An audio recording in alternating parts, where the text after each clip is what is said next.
Olá, bem-vindos! Hoje a gente vai conhecer uma das culturas mais fascinantes do planeta. Um povo que tem uma ligação com o oceano que, sinceramente, desafia tudo o que a gente acha que sabe sobre os limites do corpo humano. Para a gente começar, vamos pensar numa coisa bem simples. Quanto tempo dá para aprender a respiração? Sei lá, 30 segundos? 1 minuto? Quem sabe 2, com muito, mas muito treino? E se eu falasse 13 minutos? 13. E olha, não estou falando de nenhum atleta olímpico, nenhum recordista mundial, não. Isso é o tempo que eles ficam debaixo d'água pescando. Então vamos mergulhar de cabeça para entender isso.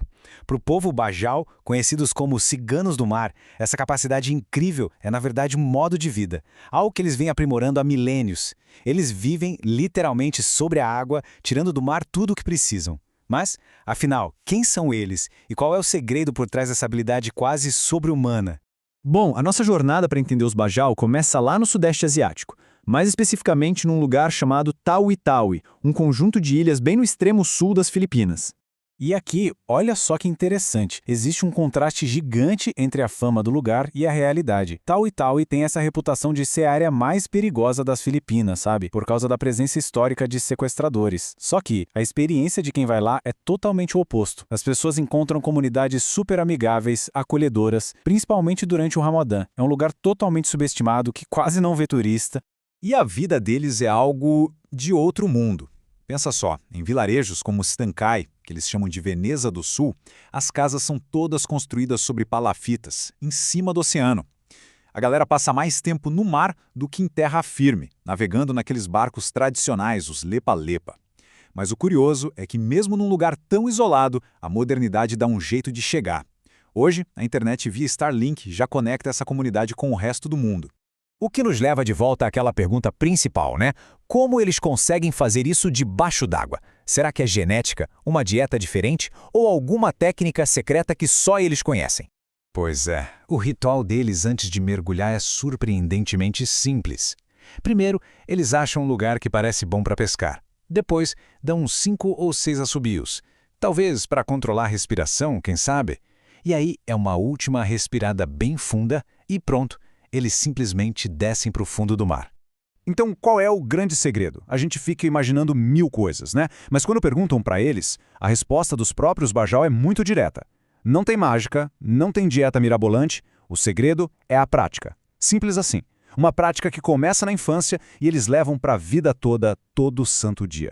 Agora, a nossa viagem continua. A gente sai das Filipinas e vai para a Indonésia, para a ilha de Sulawesi, onde também existem comunidades Bajau. Vamos ver como é a vida e a cultura deles por lá. E é lá que a gente encontra uma verdadeira lenda viva, um ancião de 89 anos chamado Jago.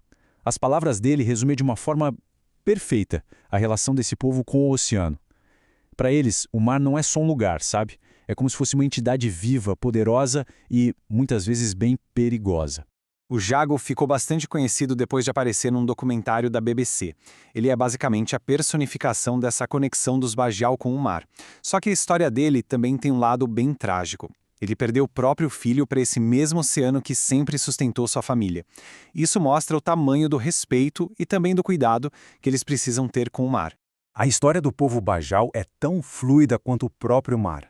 Eles começaram como pescadores nômades, super habilidosos. Aí lá pelos séculos XVIII, XIX, eles ganharam uma fama de piratas. Eram temidos e caçados por várias nações. Já hoje em dia, a maioria se assentou em vilarejos fixos no mar e conseguiu a cidadania dos países onde vivem. Só que essa mudança para uma vida, digamos, mais moderna, também traz desafios gigantescos. Desafios que estão ameaçando um modo de vida que existe, olha, há séculos. E aqui a gente vê o tamanho do problema. É um choque de 2 mundos. De um lado tem a pesca tradicional dos Bajau, totalmente sustentável, na base do arpão, do mergulho, pegando mais de 200 tipos de peixes locais. Do outro lado, a pesca industrial moderna. Barcos enormes, tecnologia de ponta, capturando quantidades absurdas de peixe para exportação. O resultado? Os estoques de peixe estão sumindo e isso ameaça diretamente a sobrevivência do povo Bajau. Essa frase de um morador resume tudo de uma forma muito poderosa. A vida, a cultura, a própria identidade do povo Bajau, tudo está ligado ao mar. Se o oceano não conseguir mais sustentar eles, todo esse modo de vida milenar corre um sério risco de simplesmente desaparecer. E a gente termina então não com uma resposta, mas com uma pergunta que fica no ar. Conforme os nossos oceanos mudam com toda a pressão da atividade humana, será que o modo de vida dos nômades do mar, um dos povos mais resilientes e adaptados do mundo, vai conseguir sobreviver?